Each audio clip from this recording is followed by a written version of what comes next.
me räägime küberpettustest. Mina olen Gert Kipper Minu nimi on Martin Odras. ja täna räägime krüptoskämmidest, Gmaili reklaamidest, võltsinvesteeringutest ja kuidas pettusi vältida. Küberpettus on pettus, mis toimub läbi interneti, näiteks e-posti, sotsiaalmeedia, SMS-ide või võltsveebilehe abil. Selle eesmärk on inimesi petta, et saada nende raha, paroole, isikuandmeid või muid väärtuslikke andmeid. Krüpto on digitaalse valuuta tüüp, mis eksisteerib üldiselt ainult elektrooniliselt. Krüpto ostmiseks kasutatakse tavaliselt telefoni, arvutit või krüptovaluuta sularahaautomaati. Kuidas skämmerit ära tunda? Ta nõuab krüptovaluutas maksmist, garanteerib kasumit või suurt tulu, näeb või kõlab kahtlaselt. Kas sarnaneb kuulsusele või teisele krüptohaldurile? Skämmer mõnikord otseselt sinuga ei suhtle. Ta võib selle üles panna ja siis seda reklaamida teistele. Tuntumad krüptoskämmid. OneCoin promooditi kui Bitcoini tapjana. Seda müüdi hariduspakettide kaudu. See oli päriselt Ponzi skeem, mis maksis vanade investoritele uute investorite raha eest. Üle maailma sai OneCoin $4 miljardit. Hodex oli Türgi üks suurimaid krüptovahetusplatvorme. Tegu oli klassikalise väljapääsupettusega, kus platvorm kogub usaldust, meeldab ligi suur hulka kliente ja seejärel kaob koos nende rahaga. Kokku sai Hodex $2 miljardit üle maailma. BitConnect lubas oma investoritele ebarealistlikke tulemusi. Tegu oli puhta Ponzi skeemiga, kus platvormi väärtus põhines ainult pideva uue investorite sissevooluga. Kokku sai BitConnect $2 miljardit oma investoritelt. Kui miski tundub või näeb kahtlane välja, tee oma uuring. Otsi, kas see, mis sulle pakutakse, on olemas või on usaldusväärne. Tee võite internetis, näiteks meili või sõnumi teel saada lubadusi ja pakkumisi, kuid need ei pruugi alati tõesed olla. Need on mõned näidised. Niinimetatud investeerimishaldur võtab teiega ootamatult ühendust. Ta võib lubada raha, aga ainult siis, kui ostate krüptovaluutat ja kannate selle tema veebikontole. Tundub algul ehtne, aga tegelikult on see võlts. Ja samuti ka nende lubadused. Investeerimishalduris ei saa te oma raha sealt tagasi. Ta võib anda lubadusi, et teenite lühikese ajaga palju raha. Ta võib sulle ka öelda, et oled võitnud midagi mingist võistlusest või ürituselt, millest te pole osa võtnud. Skämmerid võivad samuti teeselda, et on osa mingist ettevõttest, näiteks sinu pangast. Ta võib sinu andmeid küsida ja siis su raha ära võtta. Kõige levinumad e-maili skämmid. Google Doci või Drive'i jagapettused. Ohver sai tööpäraselt näivalt saatjalt e-kirja, palvega vaadata Google Doci dokumenti. E-kiri nägi välja täpselt nagu Google teavitused. Link avanes lehel, mis pakkus kasutusele anda Google Docsile juurdepääsu tema kontole. See ei olnud parooli sisestamise leht, vaid tegelikult Google'i autenteenimise leht. Petturid kasutasid Google'i enda Open Authorizationi süsteemi. Andmete asemel küsiti ligipääsu Gmaili kontole. Teie parool on aegumas või blokeeritud pettused. Te saate e-kirja, mis näib olevat saadud Google'i turvameeskonnalt. Sõnum teatab, et teie konto on ohus. Parool on aegumas või keegi üritas sisse logida.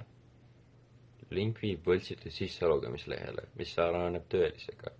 Kui sisestad sinna oma parooli, saavad petturid selle kohe kätte. välja peetud arved ja ootamatud maksed. Gmaili postkasti saabub e-kiri, mis näib olevat pärit tuntud teenusepakkujalt. Kirjas on võltsitud arve mingi teenuse eest. Petturid loodavad, et oled šokeeritud summast ja sa võid kohe makse tühistada. Ta küsib sinult panga andmeid. Ja kui olete neid sisestanud, on need tema käes.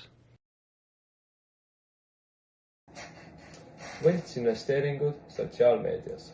Sotsiaalmeedias nagu Facebook, Instagram ja TikTok levivad valeuudised ja kahtlased reklaamid, kus tuntud inimesed, näiteks Eesti artist Tommy Cash või kuulsused nagu Elon Musk ja Hugh Jackman tunduvalt teenivad suurt raha mõne investeerimisäpi kaudu. Need pettuslood sisaldavad tihti linke pettuslikele kauplemisplatvormidele, mis on välja mõeldud, et inimesi klikkima meelitada. Valeuudise või reklaami juures olev link viib ohvri pettusveebile, kus küsitakse konto avamiseks isikuandmeid nagu e-post, telefoninumber ja nimi. Tavaliselt on see liitumisvorm, kuhu info sisestamisel satud petturite nimekirja. Pärast seda võib pettur ohvriga ühendust võtta kontaktandmete kaudu. Kui ohver on registreerinud, võtab temaga ühendust keegi, kes esineb platvormi konto juhatajana. See inimene nõuab kiiret sissemakset, tavaliselt mõnisada $, et platvormi kasutada. Pettur võib juhenduda ohvrit ka alla laadima krüptoraha kauplemisäpi või esitama makseinfot, et niinimetatud investeerimist alustada. Pärast sissemakse tegemist näidatakse ohvrile võltsitud tulu veebipõhises juhtpaneelis.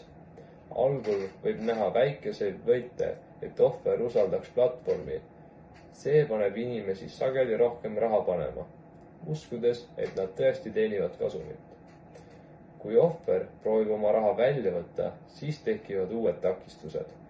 Petturid ütlevad, et tuleb maksta väljavõtutasud või makse, et suurem summa kätte saada. Lõpuks võib konto blokeeruda ja ohver jääb nii sissemaksest kui lubatud kasumist ilma. Sellised pettused levivad peamiselt sotsiaalmeedias, näiteks näed Facebookis või Instagramis artikleid või reklaame. Mõnikord ka YouTube'is ja TikTokis, mis näevad välja nagu usaldusväärsed uudised või intervjuud. Reklaamid võivad kasutada pilte ja videoid, mis teevad loo realistlikuks, isegi deepfake'id, et petta inimesi.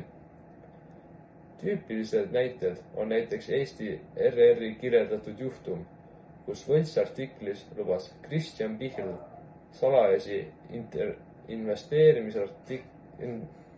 investeerimistrikke ja kutsus inimesi kohe kontot avama. Samuti on välismaal olnud sarnaseid pettuseid kuulsustega nagu Elon Musk või Hugh Jackman. Reklaamides äppe nagu Immediate Edge. Need lood näevad välja nagu tõelised uudised või intervjuud ja inimesed klikkides alustavad pettust. Kuidas vältida üldse pettuse alla langemist? Esiteks, kui saad kahtlase kõne, pane see kohe kinni. Ära hakka põhjendama, miks kõne lõpetad, lihtsalt lõpeta see.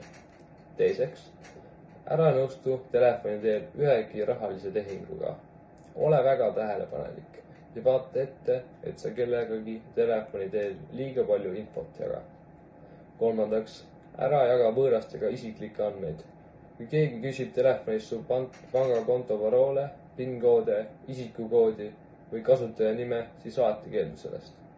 Neljandaks, ära ava kahtlasi linke internetis. Sa iial ei tea, mis võib oodata sind teisel pool. Viiendaks, kui ostad midagi kellegilt internetis, kontrolli tema tausta. Ära usalda müüjat pimesi ilma kontrollimata. Tee lihtne otsing internetis. Kuuendaks, ära lae alla programmi, mida keegi palub sul telefoni teel alla laadida. Keeldu alla laadimisest ja lõpeta kõne. Ja mida teha, kui oled langenud pettusõnge? Siis tuleb võtta ühendust oma pangaga ja pöörduda veebipolitseiniku poole.